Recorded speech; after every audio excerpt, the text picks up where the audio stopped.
Mom, I can't do this anymore. $50 a month for allowance is just not possible. Sarah, who had moved out for college, would come back home a few times a year, but I had never heard her say anything like this. What? I'm transferring $11,000 every month. At first, I didn't understand what Sarah was talking about. I was taken aback, but Sarah yelled back, just as surprised. What? $11,000? Was there a mistake with the transfer? No, that couldn't be it. If there had been a mistake, I would have heard from my sister-in-law and her husband. The monthly allowance was being transferred to my sister-in-law and her husband's account. It would be a big problem if Sarah got busy with college life and forgot to pay the rent. That's why I had been transferring the amount for Sarah's living expenses to my sister-in-law's account. They were supposed to hand over $800 to Sarah after deducting rent. Sarah crying on the phone couldn't possibly be lying. No way. A thought crossed my mind.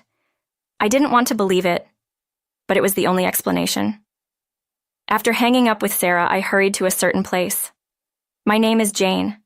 I'm 47 years old. Currently, I work part-time at a local supermarket. After marrying my husband, Mike, we were blessed with 2 children. Our eldest son, Ben, is 23 this year. Our daughter, Sarah, is 20 and currently attending a university in the city. Sarah has been a bit of a scatterbrain and lively since she was little, so I never imagined she would get into a well-known university in the city. Unlike Sarah, Ben was always serious and good at studying from a young age, but now he's almost a recluse. Ben becoming reclusive was triggered by failing his college entrance exams. Being introverted, Ben had few friends and was proud to be more academically inclined than Sarah, who often played with her friends. He convinced himself that studying was more important than having fun for his future. Maybe he didn't want to lose to Sarah, who was enjoying her youth. He kept top grades in high school, but somehow Ben failed his college entrance exams. Everyone thought he was sure to pass, so the shock was huge for Ben. He also couldn't understand why he failed. On the day of the results, we prepared a feast expecting him to pass and waited for him to come home. But the moment we saw Ben's face, we knew what had happened. He had a look of despair I had never seen before. Since then, Ben hardly ever leaves his room. He's not aggressive towards us, and we can communicate with him, but he has no intention of working and shuts down at the mention of getting a job. Watching Ben's failure, Sarah seemed to have been making her own efforts. She studied hard in secret and managed to play in between. She dreamed of becoming a teacher and challenged a prestigious university. To Ben's astonishment, she passed. It wasn't that Sarah and Ben didn't get along, but Sarah's university acceptance undoubtedly accelerated Ben's withdrawal from the outside world. Sarah rented an apartment in the city while Ben lived a reclusive life. Even though my husband was working, our family finances were tight. I had been a stay-at-home mom for years, but due to these circumstances, I decided to work at a local supermarket. Since I hadn't worked outside after getting married, it was all very new and quite challenging, but I had no choice but to work hard for the sake of our children. Sarah, who was attending a university in the city, was living in an apartment managed by my husband's sister, Emma, and her husband. Emma's husband was making a living from real estate management inherited from his parents. The cost of university tuition alone was substantial, so I was truly grateful for my sister-in-law and her husband's support. I hadn't seen Emma since our wedding, so honestly I didn't know her that well. But now that Sarah was renting a room from them at a low cost, we began communicating by phone. Since I only had a little impression from talking briefly at the wedding, I felt uneasy about this offer. Based on that impression, it was clear Emma didn't like me. We had a pre-wedding family gathering, and the sister-in-law and her husband seemed displeased the whole time. Even when I greeted them, the response was cold, and I thought I didn't want to interact much with them. We hadn't been in touch for a long time, but my husband reached out because of Sarah's schooling. "Have you been keeping in touch with Emma regularly?" I asked my husband, feeling uneasy, but his answer was vague. "Yeah, I contact her occasionally, and I think Emma is trustworthy." It was clear from his attitude that they hadn't been in much contact, but his trust in his real sister seemed strong. Feeling it would be petty to express my concerns now, I decided to accept my sister-in-law and her husband's offer. Sarah was anxious about being taken care of by an aunt she had never met, but she couldn't complain. She smoothly went along with the suggestion from me and my husband. Once Sarah started living in my sister-in-law's apartment, my husband began receiving frequent calls from Emma. I thought he was concerned and asking about Sarah's well-being, but listening to their conversations, it seemed not to be the case. She's just nervous because she hasn't seen you guys for so many years. Can't you be a bit more understanding? Apparently, my sister-in-law and her husband didn't like Sarah's attitude. What do they think of their own niece? Since Sarah herself hasn't said anything, I think they're just complaining to my husband. But my unease grows day by day. Is it okay to leave Sarah in the care of such people? I tried to slyly ask my husband if Sarah was getting along well with my sister-in-law and her husband, but he just evaded the question. Sarah wouldn't tell me the truth, wanting to spare my feelings, so all I could do was trust my sister-in-law and her husband. But that trust was quickly betrayed. One day when my husband and I went shopping at the department store, I was buying groceries while my husband wanted to check out a different floor by himself. I saw no reason to object and accepted his request. The shopping finished sooner than usual. Not wanting to wait around, I went to look for him on the second floor. Just as I was about to call him, I saw my husband in a high-end brand store. What was he doing? Feeling a bad premonition, I approached him. "Mike, what are you doing here?" My husband visibly panicked when I suddenly spoke to him. "This is, it's..." He seemed to have purchased something, and a clerk was packaging the item. "Could I please confirm the shipping address for this?" When I pressed him, it turned out the purchase was for Emma. He said he was coerced into buying a gift for her because she was taking care of Sarah. I was appalled by this fact and suggested we should immediately find another place for Sarah to live. However, my husband refused, saying it would be disrespectful to my sister-in-law and her husband. Fortunately, Sarah herself seemed unharmed, and my husband strongly persuaded me to wait and see a little longer. Pressed by his assertive tone, we ended up maintaining the status quo. A year after enrollment, a shocking truth came to light following a phone call from Sarah. "Mom, I can't take it anymore. $50 a month for allowance is just impossible." She had come back home a few times a year, but I had never heard such a thing. "What? I'm transferring $1,000 every month." Initially, I couldn't understand what Sarah was saying. I was taken aback, but Sarah yelled back, just as surprised. "What? $1,000? Was the transfer destination wrong?" No, that couldn't be. If there had been a mistake, I would have heard from my sister-in-law and her husband. The monthly allowance was being transferred to my sister-in-law and her husband's account. It would be a big problem if Sarah got busy with college life and forgot to pay the rent. That's why I had been transferring the combined amount for Sarah's living expenses to my sister-in-law's account. They were supposed to hand over $800 after deducting rent to Sarah. Sarah crying on the phone couldn't possibly be lying. She must have been living on the edge. I hurriedly transferred the money to Sarah's account, as she was struggling to even eat anything that day. Before confirming this fact with Emma, there was someone I had to talk to, my son, Ben, because the monthly allowance for Sarah was being transferred by Ben. Ben was mostly reclusive, but I had asked him to make the transfer occasionally to encourage him to go outside. It was an important task related to Sarah's livelihood, so it was also a way to show trust in Ben. I couldn't believe Ben would steal the allowance, but he might know something with a guilty conscience. I knocked on Ben's door. "Ben, I just got a call from Sarah. She said she's only getting $50 for the allowance." A big sigh could be heard from inside the room. "Are you saying I stole it?" Ben's direct response came back the next moment. He had sensed the slight doubt that had begun to sprout in my heart. I hastily denied it, but there was no more response from Ben. That night, when my husband came home, I immediately shared this puzzling fact. "So, I guess I have to have a serious talk with Ben." After hearing my story, my husband muttered as if he was convinced Ben had stolen the allowance. He had been observing Ben's reclusive behavior, naturally coming to that conclusion. Ben had no income and spent his days locked in his room, but packages he likely ordered online arrived frequently. He suspected these packages were bought with the stolen allowance for Sarah. "It's not decided yet.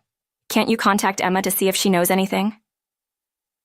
I wanted to believe in Ben and asked my husband, but he seemed annoyed, thinking I suspected Emma, and replied, "Are you saying Emma stole it? If you're going to say that, you might as well call her yourself." Feeling it was futile to continue discussing with my husband, I decided to contact my sister-in-law. When I mentioned Sarah's call to Emma, she reacted with what seemed like exaggerated surprise. "What? You're transferring $11,000? I only get $300 a month." Indeed, $300 was enough for rent, but didn't she find it odd that Sarah only got a little for her allowance? "I heard from Mike, but it's Ben who's making the transfers, right?" From Emma's words, it was clear she wanted to suggest Ben had stolen the money. "I do ask Ben to make the transfers every month, but there's no way he'd do something to trouble his sister." I got angry at Emma's insinuation and blurted out my words a bit too excitedly. "So what are you saying? Are you implying stealing the money?" Emma snapped back and then abruptly hung up the phone. I just wanted to know if she was aware of any issues, but the way she immediately framed Ben as the culprit felt off to me. A few days after Sarah's call, a hospital in Tokyo contacted me on my mobile phone. Sarah had collapsed from overwork and was rushed to the emergency room. Though they explained she was not in life-threatening condition, I rushed to Sarah's side. Guided by a nurse, I entered Sarah's hospital room to find her looking much more haggard than before. "Mom, I'm sorry to worry you like this," Sarah murmured weakly, then forced a smile for me. After our phone call, I had transferred a little money, but it seems her past overexertion had led to her collapse from overwork. I learned she was working part-time jobs till late at night after her university classes. With only $50 from Emma, she couldn't even pay her utility bills, and she was working hard every day to scrape together money for food and transportation. "Why didn't you say anything when you came home?" I asked. "I didn't want to worry you." Had Emma seen Sarah like this for over a year and thought nothing of it? Shouldn't she have cared even just a little? I had always been grateful to my sister-in-law and her husband for renting out the room at a low cost, but that gratitude had turned into anger. I explained to Sarah that I would be staying here for a while, and then I immediately headed to my sister-in-law and her husband's home. When I rang the bell and announced my name, Emma seemed shocked by my sudden appearance. Well, it's no wonder she collapsed, getting only $50 a month. When I told Emma that Sarah had collapsed from overwork, she laughed and muttered that comment. "Didn't you ever think something was off? Didn't you care about Sarah at all?" Unable to contain my anger, I spoke with a tone full of fury. "Who do you think you are saying we're to blame? Do you realize who's been enabling your daughter to live?" Emma yelled back, ready to lash out at me. I had felt it over the phone before, but now it was clear something was off. She seemed defensive, as if guilty of something, and lashed out in response. "First of all, it's obvious that your no-good son has been stealing the money, and you're blaming us. Do you have any proof?" Emma slandered Ben, then abruptly ended the conversation and forcefully closed the door, throwing me out. I stayed in the city for a while to watch over Sarah, during which I talked about the allowance and how Ben had been transferring it. "Are you saying Ben stole it? That can't be. Ben would never do such a thing." From our conversation, it became clear that Sarah had been questioning her aunt and uncle's actions since the beginning of her enrollment. She knew I wouldn't be content with just $50 for allowance. However, she didn't bring it up, thinking there might not be a mistake with the allowance amount. Her consideration made my heart ache. A few days later, all the medical tests confirmed there was no abnormality. Sarah's complexion had improved significantly, and she was ready to be discharged. "I'm sorry for worrying you so much, but I'm okay now." Though suspicious of my sister-in-law and her husband, Sarah was also worried about Ben. She was concerned whether my husband had said anything that might suggest Ben had stolen the money. I gave Sarah enough money and decided to return home. Back home, my husband hadn't received any contact from Emma, and he hadn't spoken to Ben either, which relieved me that the worst-case scenario had been avoided. I went to see Sarah and also stopped by Emma's. I told my husband about Sarah's gaunt appearance and how she had been working tirelessly every day for living expenses. I criticized my sister-in-law and her husband indirectly for not noticing Sarah's condition. "Well, Emma is busy, so she probably only sees Sarah when giving her the monthly money." Angered that my husband was more concerned about Emma even after his daughter had collapsed, I confronted him. "Don't you care at all that your daughter has collapsed? Is Emma that important to you?" She's even calling Ben a thief. My husband made a clearly displeased face at my words. It's obvious Ben did it if you think about it. Normally, what about all the packages he receives? How did he get the money to buy those things? He excitedly conveyed his thoughts, but then looked regretful, realizing he might have said too much. Anyway, stop speaking ill of Emma. Can you try asking Ben a bit more if he knows anything? Saying so, my husband awkwardly left the room. After a while, I heard the door to Ben's room on the second floor open. Ben came out of the room. He must have heard our argument and decided to come out. Descending the stairs, Ben sighed deeply, looked me in the eyes, and spoke. I swear I've never stolen any money. I would never take Sarah's important money. The seriousness on Ben's face was evident. Ben, who usually stayed in his room, had come out specifically to clear his doubts. Mom, I'll go to Emma's place and ask directly. I nodded at Ben's words. We decided to visit Emma's home the next day. It had been years since Ben and I went out together. Despite the situation, I couldn't help but think about how long it's been. Ben was silent throughout the train ride, but his demeanor convinced me that my sister-in-law and her husband were stealing the money. Ben's eyes said it all, and Ben was very worried about Sarah. He couldn't forgive his aunt and uncle for putting his dear sister through this. He said he wanted to talk, but probably he wanted to vent his anger at them. It wasn't just the insult to himself he couldn't bear, but the harm they'd done to Sarah. When we arrived at the station, Ben and I immediately headed to his aunt and uncle's home. We hadn't called ahead, predicting they might use any excuse to turn us away. As expected, Emma was clearly flustered by our visit. She seemed incredulous that Ben, who was supposed to be reclusive, was here. Emma, long time no see. Sorry for the suddenness, but I'm here about Sarah's allowance. I've been transferring $1,000 every month without fail. This is the correct account, isn't it? Ben didn't even give Emma a chance to interrupt, showing her the account number on his mobile phone screen. This is important. Could you check it right now? Emma's eyes darted around, but at Ben's insistence, she went to get her mobile phone. When Emma returned with her phone, Ben immediately spoke up. So can you check? I'll tell you the number. After Ben recited the account number, Emma opened her mouth. It seems correct, she said. Hearing this, Ben nodded emphatically. That's what I thought. So could you now show us the online banking screen? If it shows a transfer of $300, it means I've made some mistake. Ben looked Emma straight in the eye as he said this. Indeed, if Ben had been stealing the money, as Emma claimed, this screen would prove everything. Last time, Mom visited you and you flat out accused me of stealing the money, didn't you? If you show us now, Mom will understand whether her son is lying or not. Ben was like a detective from a drama, trying to prove his innocence. Emma, on the other hand, could do nothing but stand there, overwhelmed by the situation. Why should I have to show you the content of my online banking? Are you saying I stole it? Emma snapped back at Ben, clearly agitated.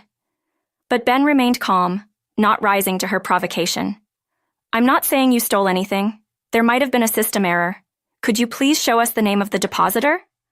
I joined Ben, urging Emma to comply. Then Emma, her face turning red, screamed, Enough! You're the one who stole the money, and now you're playing dumb, Emma shouted like a tantruming child, trying to drive us out. But opposing Emma's shouting, Ben forcefully stated, I'll prove you stole it.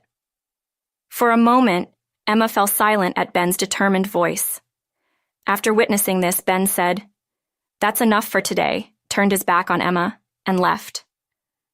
I followed Ben without saying a word. Ben, wait! Ben's face was twisted in frustration. He was upset he couldn't prove his innocence.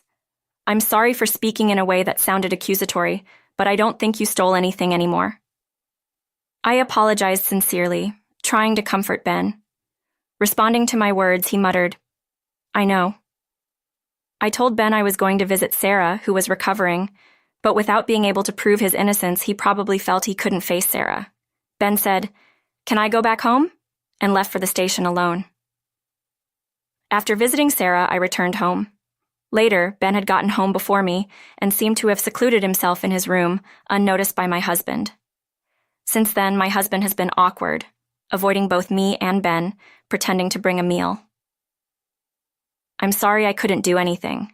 Sarah's feeling better now, so don't worry. Hearing about Sarah, Ben seemed relieved and opened up. I'm sorry for always making you worry. I didn't say this before, but I've been getting some work online. I was surprised at Ben's words. Listening further, I began to understand what he meant. Being shut in for years, it's no surprise you'd suspect me of stealing. Ben laughed. To prove where the money for his packages was coming from, Ben revealed a secret. After failing my entrance exams, I spent months just escaping from reality. But realizing I couldn't continue like this, I started self-studying programming and design. Ben, who was always quick to learn and studious, had grown to the point where he could earn money from these skills. Over the years, I was still at an amateur level, so I was planning to tell you once I could make a living from it. Tears naturally fell as I heard my son's unexpected confession. Seeing me cry, Ben said with a laugh, "You don't have to cry." But he must have been filled with remorse, trying to dispel his own uncertainties. Ben spoke again. Actually, there's something else I want to tell you. With that, Ben began to speak with conviction. So I was called here by Ben the next day. Rala, my sister-in-law, was sitting in our living room. The story Ben had told me the day before was about Rala, another aunt of his. After his exam failure, Rala, who had always been close to Ben, had been concerned about him more than us. It was Rala's influence that got him started on programming. After hearing about Sarah's allowance issue, Ben had first consulted with Rala, knowing that Rala and Emma did not get along. Unlike my husband, who placed absolute trust in Emma, Rala did not trust her. But Rala gets along well with my husband, and even occasionally visits us. However, she dislikes Emma. Indeed, Rala has been a great help to me in stark contrast to Emma. Rala suggested we trick Emma into spilling the beans. With Rala, Ben seemed lively and happy. Seeing Ben this joyful was rare, and I couldn't help but feel grateful to Rala. Emma making my cute nephew go through all this will expose her lies. Rala seemed eager to give Emma a taste of her own medicine. Plotting with Ben, without Rala, I can't imagine what would have become of Ben by now. Watching the two of them, I felt conflicted as a parent, but relying on Rala's plan was our only option. We prepared ourselves and decided to confront Emma again tomorrow. We were determined to make her regret insulting our dear son. Suppressing our eagerness, we readied ourselves for the next day, and so it was. The next day, did Mike notice anything on the train to Emma's? Rala, munching on a sandwich, started the conversation. Fortunately, my husband seemed unusually unaware of our plan. I feared he might side with Emma if he found out. At this stage, it's clear he cares for Ben and Sarah, but he seems unable to oppose Emma. According to Rala, it's always been that way. It's more like he can't oppose her than trust or respect. Rala spoke with a sense of frustration. Compared to my serious and dull husband, Rala is bright and carefree. Growing up seeing Emma dominate my husband, she strongly decided not to become like that. Rala still lives as a single person, freelancing for a living despite failing her exams. Seeing Rala making her way independently must have encouraged Ben not to give up. We arrived at our destination. Rala's plan, surprisingly simple and almost childlike, was met with her full confidence. "This is where it's different," she said, pointing to her head and smiling at Ben and me. "What's going on?" Upon arriving at Emma's house, Rala confronted her in a flustered manner. Emma hadn't expected Rala to visit. "I was asked by Ben to make a transfer for him once, and now I'm being blamed. They're saying I stole the money." Following Rala's lead, we hid near Emma's house, watching the two from a distance. "What? Why would you make a transfer for Ben?" Emma expressed her anger at the succession of troublesome matters. "Anyway, I live nearby, so I'm in more trouble than you, sis. Unlike Ben, I keep all my transaction records." Emma's face turned pale at Rala's last remark. "What do you mean by that? Are you also saying I stole it?" Rala didn't let Emma get away with her attempts to lie through the situation. "Then where did the $800 go?" "Fine, I'll have my brother look at the saved transaction details. Rala said this and was about to leave Emma's place. Then Emma immediately shouted, Wait, I understand. Just wait a moment. Just as Rala planned, Emma took the bait. I'll give you a little money, so say that Ben told you to steal it. They'll believe whatever I say over the words of a reclusive son. At that moment, Rala smirked maliciously. Sis, are you saying you stole Sarah's money? Emma, thinking Rala came to demand money, responded with a click of her tongue. You don't change, do you? It's obvious if you think about it. Of course I stole it. It was just as suspected. Ben, having overheard their conversation, ran out. So it was you who stole it. Emma was surprised to see Ben suddenly appear. What are you doing here? Unable to grasp the situation, Emma turned to look at Rala standing by. Then Rala couldn't help but laugh. Sis, you've always underestimated us. That's why you were deceived so easily. Rala then became serious again and took out her mobile phone from her pocket. Just so you know, I recorded our conversation just now. Emma glared at Rala resentfully, but suddenly clung to me and Ben. I'm sorry, I didn't mean to cause trouble for Sarah. It was just a moment of folly. Ben, I'm also sorry for saying terrible things to you. Emma spoke in agitation, then knelt on the spot, deeply apologizing to us. Stop it, sis. It's shameful. I'll report this to our brother, so just wait until then. It's useless to run. Emma burst into tears on the spot at Rala's final words. Hearing Rala's let's go, Ben and I decided to leave the scene. Afterward, the three of us headed to the apartment where Sarah lives. The truth of the incident was revealed from Rala's mouth, proving Ben's innocence. You know, Sarah never doubted you, Ben, at all. I explained Sarah's feelings, but the two seemed to understand each other without words. Anyway, it was decided to move out of the apartment immediately. Due to a year of hardship, there was hardly any luggage in the room. It took less than an hour to pack up everything in the room. Let's go home for now. After a light meal together, we returned to our home where my husband was waiting. I see. After hearing our explanation and bringing Sarah back, my husband sighed deeply. We played the recording of Emma's conversation that Rala had, explaining the whole situation. Emma's actions shocked my husband, but he started to speak hesitantly.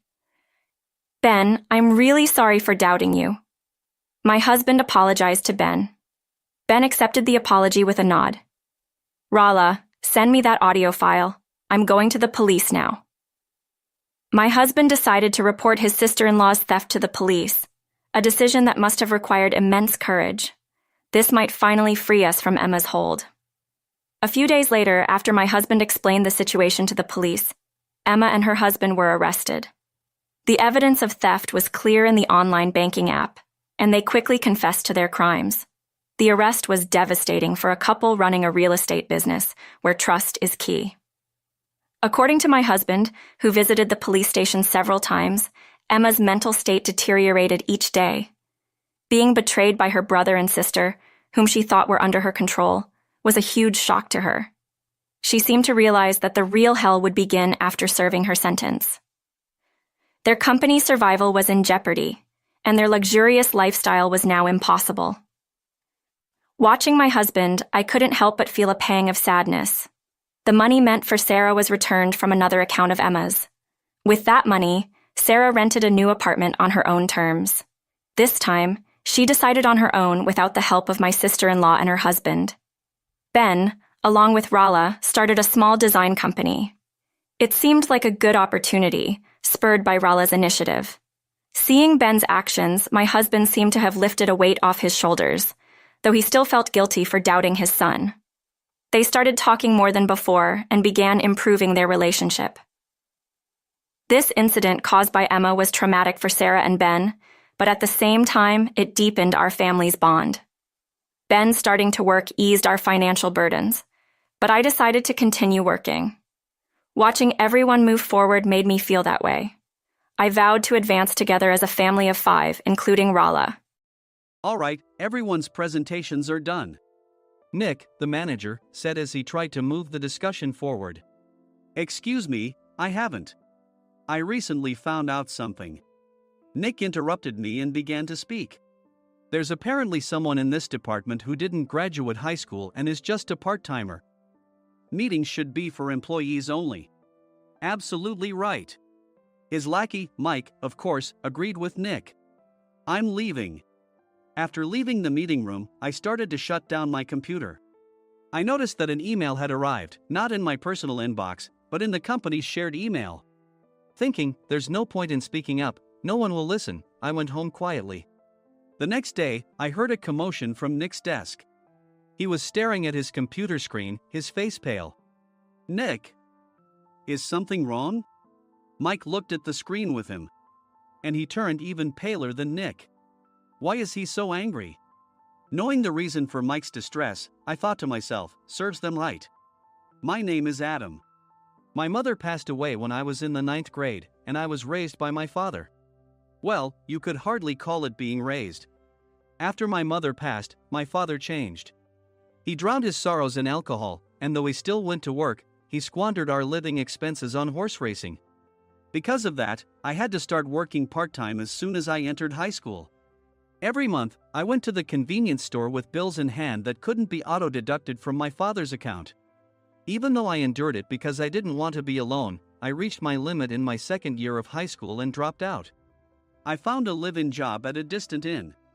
Thank you for everything. The day I left home, my father, still staring at the TV, spoke. Take care. That was our last conversation. Back then, 18 wasn't the age of majority, so I needed my father's permission to work, and I couldn't hide my place of employment. Yet, my father never visited me even once. I kept working just to survive, and before I knew it, I was 42. Years of hard work paid off, and I was transferred to the headquarters. I was thrilled to be recognized by the company, as I thought I'd be working in the field until retirement due to my lack of formal education.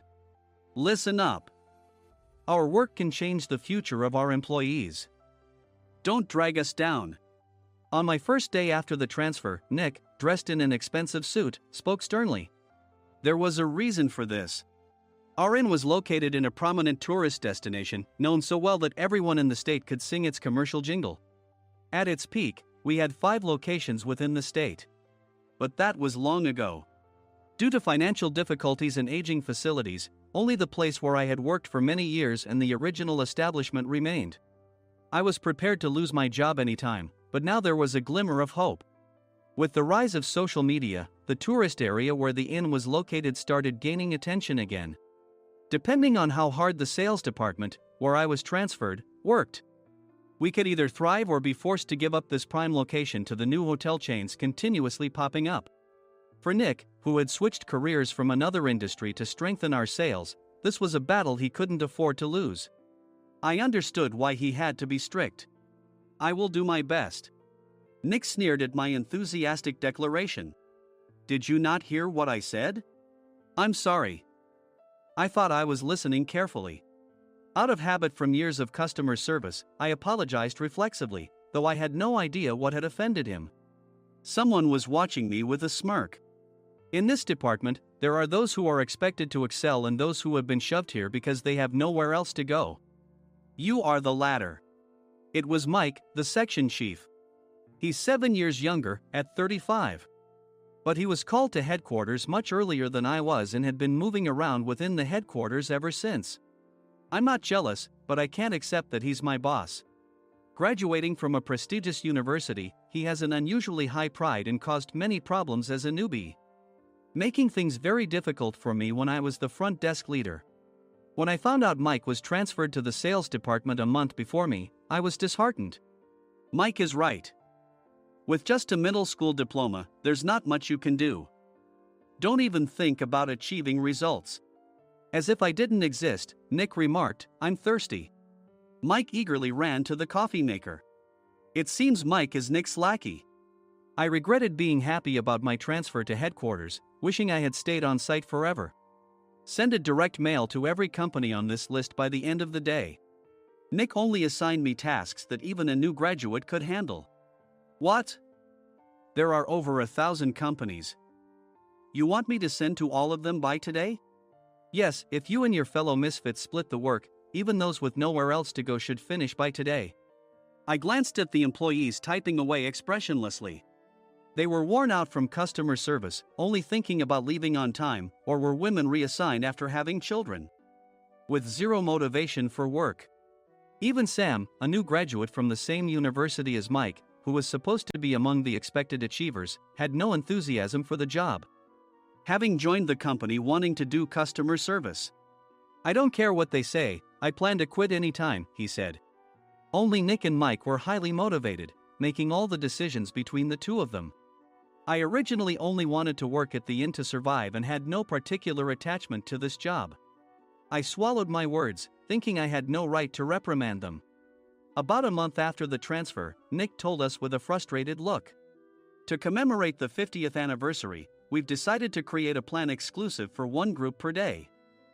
Originally, Mike and I were supposed to come up with it, but our president, Mr. Thompson, insists on hearing everyone's opinions. So, you all get a chance." As Nick explained, Mike began handing out prints. "Make sure not to embarrass Nick. If your ideas are half-baked, you'll have to redo them." It seemed that they had printed his handwritten notes by Mr. Thompson, which included several questions and a section for free responses. It made sense why Nick had to seek our input, given that all responses had to be submitted to Mr. Thompson. We were given a week to think about it, and a meeting was scheduled to compile our ideas. My plan is to let guests enjoy both the old and modern America. Nick began the presentations. Guests would watch a master confectioner at a nearby traditional sweet shop make sweets in front of them. The welcome drink would be premium tea in a bottle. Nick's plan was certainly attractive. After his presentation, Nick called on us to present in the order we were seated. Just as I stood up for my turn. "All right, everyone's presentations are done." "Excuse me, I haven't. I recently found out something." Nick interrupted me. "There's someone in this department who didn't graduate high school and is just a part-timer." He was likely talking about me. I joined the company as a part-timer and was made a full-time employee when I turned 20. That was 20 years ago, so Nick and Mike probably had no chance to know until recently. Meetings should be for employees only. Absolutely right. After that, Nick kept creating opportunities to solicit everyone's opinions, purposefully excluding me from speaking. The meeting unexpectedly heated up and went past the scheduled end time. A few people asked to leave, and the discussion continued with the remaining few. "Still here?" Normally, you'd leave in that situation. Though I had no attachment to the job initially, hearing kind words from customers made me want to make them happier. For someone like me, with nowhere to go, the inn was my home and customer service was my life. I felt pathetic about my current self. "I'm leaving." I left the conference room and started shutting down my computer. I noticed an email had arrived, not in my personal inbox, but in the company's shared email. Thinking no one would listen to what I had to say anyway, I quietly went home. The next day, while preparing the DM as instructed, I heard a commotion from Nick's desk. In his haste to stand up, he hit his knee on the desk. He stared at his computer screen, his face pale. "Nick! What's wrong?" Mike, thinking he should be the first to rush over, approached Nick while still wearing his coat. He peered at the screen with Nick. And he turned even paler than Nick. Why is he so angry? Who is responsible for this company? Nick, more irritated than ever, asked, and Mike answered without checking. Probably Sam. Sam wasn't there because he was attending a morning training session for new hires. Nick gave up on getting angry and returned his gaze to the screen. They were looking at an email that arrived right after the end of the working day yesterday. Apparently, no one, including me, had checked it before leaving. The email was from a large company that used us for their annual employee trips. The president and executives of that company also frequently used our services personally. President of the company, Mr. Mason himself, had declared that neither he nor his company would ever use our services again. Well, some companies cancel their employee trips or stop using our services due to financial struggles. Let's just move on. Mike kept wiping the sweat from his forehead with a handkerchief. Knowing why Mike was so agitated, I quietly watched their interaction. Do you know how much revenue we get from that company? We can find other guests to fill the rooms, but we'll lose the banquet costs, gift shop revenue, rental car fees, and more. Moreover, the gifts were supposed to be prepared by the traditional confectionery shop involved in Nick's proposed plan. If it's known that we incurred such a huge loss at this critical time, Nick's position in the company would be jeopardized. Nick took a deep breath, seemingly trying to calm himself. All right, Mike. Go to New York right now and apologize to Mr. Mason. What? You're coming with me, right? I have urgent work to do.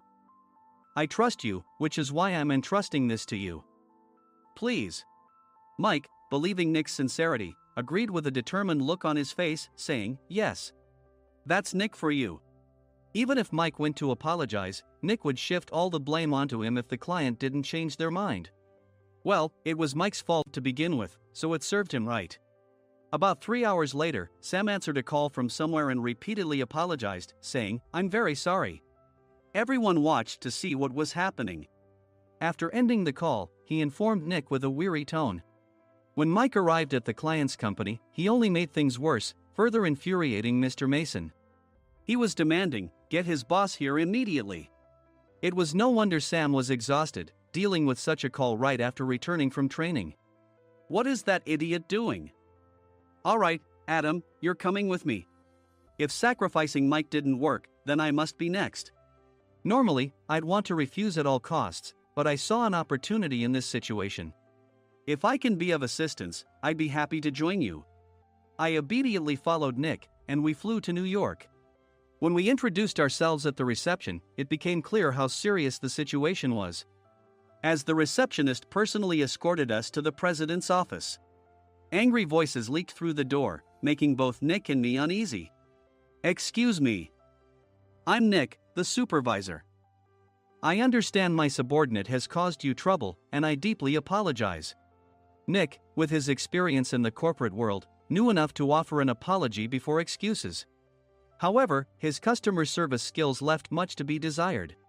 I sighed as I saw Mike trembling like a small dog in the corner of the room. What kind of training are you giving your subordinates? Mr. Mason glared at Nick with a red face. The intensity of his gaze made even Nick take a step back. Regrettably, I joined this company only 2 years ago and was unaware of Mike's issues. I should have identified his shortcomings sooner. Indeed. I should have realized sooner. No sensible person would come to apologize and then give a lengthy presentation on the drawbacks of not using their in. Nick froze, his mouth slightly open. Suspecting the worst, I picked up the documents that had fallen to the floor. It seemed Mike hastily prepared these documents on the plane, listing the disadvantages. Disadvantage 1: if you change the venue for the company trip, employees might suspect it's for cost-cutting reasons, leading to a negative impression. Reading it aloud half-jokingly, Nick snatched the papers from my hand and checked the contents with a furious expression. Among the stack of documents was a receipt from a nearby convenience store's copy machine. I felt a pang of dread, hoping he hadn't shown the receipt as well. What do you think he said when I asked what kind of nerve he had to do this? I'm very sorry. Faced with the dire situation, Nick must have thought there was nothing left to do but apologize. In a voice smaller than I'd ever heard from him, he uttered words of apology. He said, I'm a Harvard graduate. I don't believe I said anything wrong. Mike! What have you done? Forgetting his plan to pin the blame on Mike, Nick yelled loudly, even in front of Mr. Mason. I didn't do anything wrong. You're still saying that? Look at him. Mike pointed at me with a shaking hand. I was assigned to headquarters in my 20s and now I'm a section chief. This guy only made it to headquarters at 42. Everything I've done proves I was right. So why are we losing the contract? Having said his piece, Mike collapsed to the floor. Of course. You were sent there because you had nowhere else to go. Mike never expected to hear such words from someone he looked down upon. He lunged at me, and Nick hurriedly stepped in to stop him. Mr. Thompson told me Mike is a quick thinker, and to take good care of him. There's no way he was pushed aside. Don't make things worse here. He didn't say quick thinker, he said only quick-witted, didn't he? I don't remember that part. I recalled the many troubles Mike caused when he was a newbie. When Mike was on the front line, his pride was so high that he never apologized to customers. Customer service, especially in our job, doesn't work alone. It brings both good and bad situations.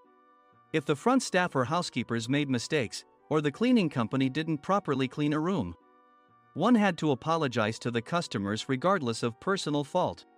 Mike, in such situations, would never apologize, insisting he wasn't at fault.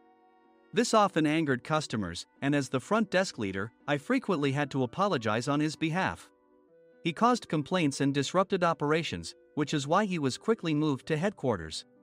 In departments where he didn't interact directly with customers, his quick thinking was beneficial and things went well.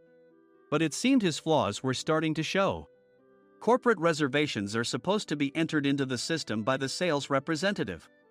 But a quick check yesterday revealed that more than 10 items were missing from the client's reservation.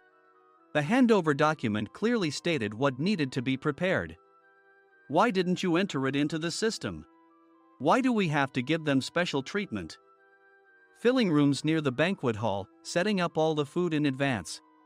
Specifying the brand of wine, they're too demanding. No wonder he always angered customers, I thought, feeling a headache coming on. Grouping them in rooms near the banquet hall is for our benefit too.